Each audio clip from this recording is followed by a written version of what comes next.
At that time, I was just 30 years old, but I was following events really closely while working at the World Bank. The end of one-party rule and the command economy represented a triumph for freedom. I remember really vividly the scenes of triumph, relief, and elation. No one who lived through that period will ever forget it.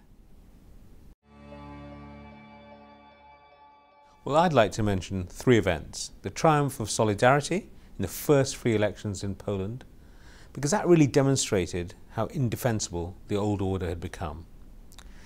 Next, I think the cutting of the Iron Curtain between Hungary and Austria, because it really punched a proverbial hole, I think, into what had seemed to be an unbreakable wall.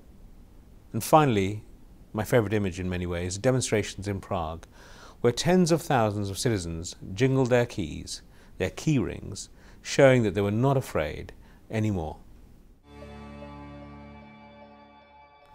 Well, no, the countries embarked upon the massive task of overhauling their political and economic systems. They started a reform process of great depth and breadth, real determination, remarkable readiness to accept today's pain for tomorrow's gain.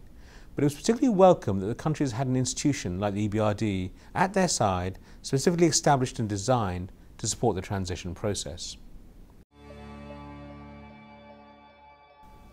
Well, remarkable progress has been made, and 25 years on, the country can point to a long list of achievements: democracy, rule of law, market economics, freedom of speech, travel, and all of this really crowned with accession to the European Union. But transition hasn't been completed. I mean, the global financial crisis of 2008, 2009, it revealed really big weaknesses and frailties that still need to be addressed. I don't think necessarily going backwards, but what we've clearly seen is a slowdown, in some cases even a reversal in the convergence process. I think the danger that we notice is that countries become stuck in transition. And this isn't just an economic phenomenon, it's also a question of the business environment, the institutional framework, and ultimately of creating the conditions for the workforce to excel and the countries to succeed. So 25 years on, we could all, in my view, do with a strong shot of the spirit of 1989. Well, we in EBRD, we do this by continuing to maximise transition impact. We're really maintaining a high level of annual investment, between 8 and 9 billion euros a year, to address urgent issues as well as long-term challenges. Now, along with the projects comes a policy dialogue and technical cooperation.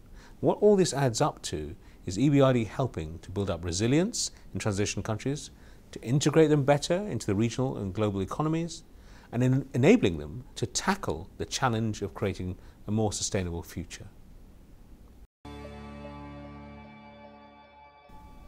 Well, my assessment remains very positive. I mean, historic progress has really been made. Of course, a lot remains to be done, but I think the countries of the 1989 revolutions today are firmly rooted in Europe. They're aware that there's a mandate to deepen and strengthen the reform process. And the EBRD, well, we remain committed to support this ongoing transformation.